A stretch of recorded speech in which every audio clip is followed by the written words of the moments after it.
Lípidos.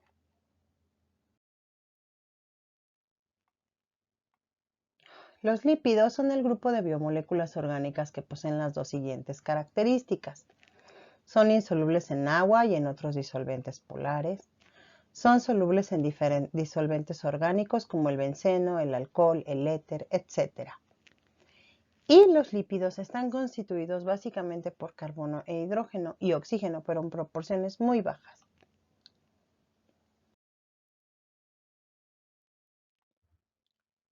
Los lípidos están constituidos de ácidos grasos. Los ácidos grasos son moléculas formadas por una larga cadena hidrocarbonada de tipo alifático, es decir, lineal, con un número par de átomos de carbono unido a un grupo carbonilo, también llamado ácido, y son muy poco abundantes en estado libre. Veamos estos ejemplos. En este caso podemos ver aquí que está la cadena hidrocarbonada alifática, es decir, en forma lineal, y aquí está su grupo carboxilo, igual en estas dos. Si podemos observar en el ácido oleico, vemos que tiene un doble enlace. Ese doble enlace va a hacer que la molécula sea insaturada. También se representan de esta manera. Cuando vamos a representar los carbonos unidos con los dos hidrógenos, podemos ver aquí el grupo carbonilo y cada esquinita es un carbono con sus dos hidrógenos.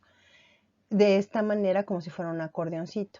En el caso, por ejemplo, del ácido oleico, se van a señalar todas estas moléculas, los carbonos con sus hidrógenos, y cuando llega al doble enlace se marca igual un doble enlace, lo que hace que la molécula sea más laxa. Por lo tanto, este es un ácido graso insaturado, porque aquí se dobló un poquito la molécula. Ese es un ácido graso saturado, porque todos sus enlaces están llenos de hidrógenos. Ejemplos de ácidos grasos. Aquí podemos ver los insaturados como el ácido oleico o el aceite de oliva, etc. Todos estos ácidos son líquidos a temperatura ambiente, como el de canola, como el de maíz, como el de oliva, etc.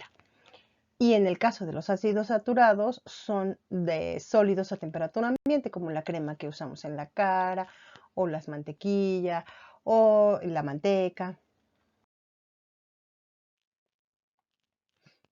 Lípidos simples. Los lípidos simples, como acabamos de ver, pueden ser saturados e insaturados. Y en este caso podemos ver que los saturados tienen todas sus cadenas de ácidos grasos unidas por enlaces sencillos con un hidrógeno. En el caso de los insaturados, por ejemplo, aquí vemos que están unidos también por enlaces sencillos. Sin embargo, cuando hacemos un doble enlace, obviamente carbono-carbono se pierden los dos hidrógenos. Por lo tanto, no están tan saturados como los anteriores.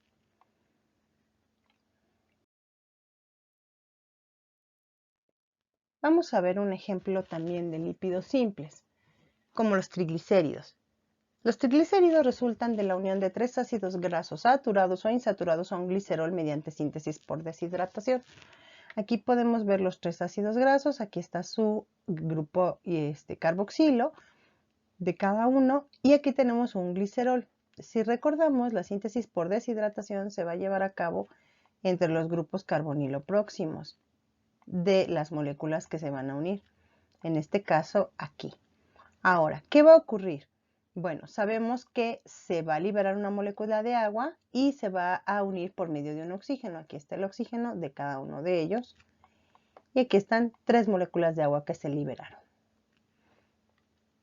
Esto es un triglicérido.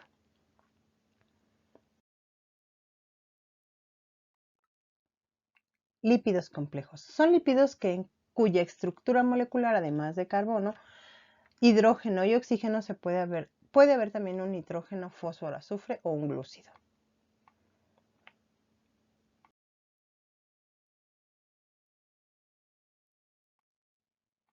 Generalmente los lípidos de membrana son lípidos complejos porque son las principales moléculas constituidas de la doble capa lipídica de las membranas citoplasmáticas. Y yo quiero que observen, por ejemplo, esto es un lípido complejo que se llama fosfolípido.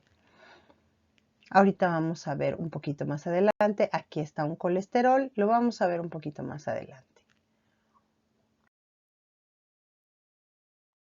Vamos a ver la clasificación de lípidos complejos: fosfolípidos, esteroides, terpenos, isoprenoides y prostaglandinas.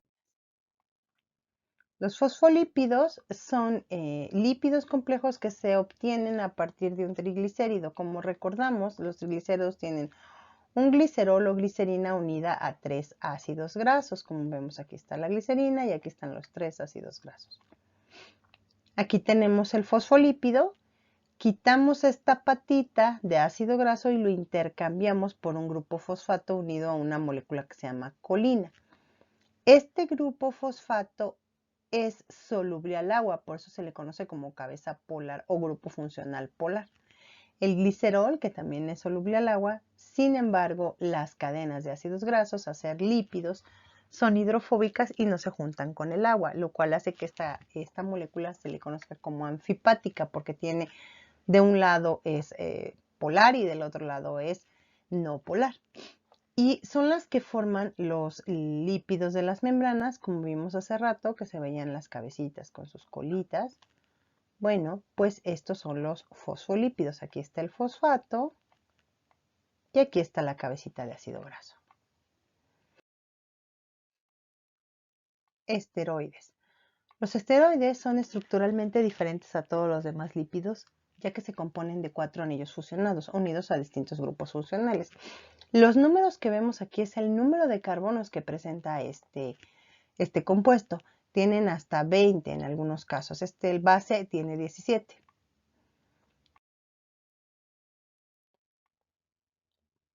Estos ejemplos que tenemos aquí de esteroides son muy comunes en la naturaleza. Por ejemplo, el colesterol, que forma parte estructural de las membranas celulares en animales, a las que confiere estabilidad, ya que se sitúa entre los fosfolípidos y los fija, es precursor de las hormonas sexuales. En el caso de la vitamina D o calciferol, también es un esteroide y regula el metabolismo del calcio y la absorción intestinal. La síntesis de esta vitamina es inducida por la piel, o sea, por los rayos ultravioleta. Por eso aquí se ve un solecito.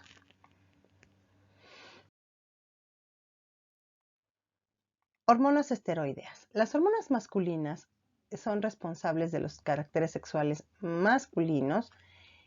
Son esteroides también, por ejemplo, la testosterona, igual a testosterona, que es la hormona sexual femenina, etc. Veamos los terpenos. Los terpenos son estas moléculas complejas que tienen aquí un anillo que se llama isopreno y curiosamente son los que dan el olor o el aroma a estos elementos. Por ejemplo, el pineno o pinoneno es el que le da el olor característico a pino, a los arbolitos de pino. Y bueno, lo ocupamos a veces para aromatizar la casa, etcétera. Son los aceites que forman esencias, por ejemplo, el linalol, que viene de la lavanda, el cariofileno, que viene de la pimienta negra, el mirceno, que viene está presente en el lúpulo, o el limoneno, que está presente en cualquier cítrico que huele muy rico, huele a limón, naranja, toronja, ese es el limoneno. Y todos son terpenos. Prostaglandinas. Las prostaglandinas, si vemos aquí, son responsables del proceso inflamatorio de los tejidos. Por ejemplo, si nos cortamos, por ejemplo, aquí puede haber un proceso inflamatorio por una cortada, inmediatamente se van a secretar estas moleculitas que son estas, se llaman prostaglandinas, que son responsables de la inflamación del sitio. Una vez que las prostaglandinas se liberan, se le avisa por medio de algunos factores químicos a los anticuerpos. Los anticuerpos son estas cositas que ven aquí, que lo que hacen es inmediatamente pelear, porque posiblemente haya entrado una bacteria, como vemos aquí, una bacteria, un virus, lo que sea, y hay que matarlo. Entonces las prostaglandinas son las que van a empezar a mediar la respuesta inflamatoria y al mismo tiempo le van a hablar a los anticuerpos para que empiecen a pelear. Gracias.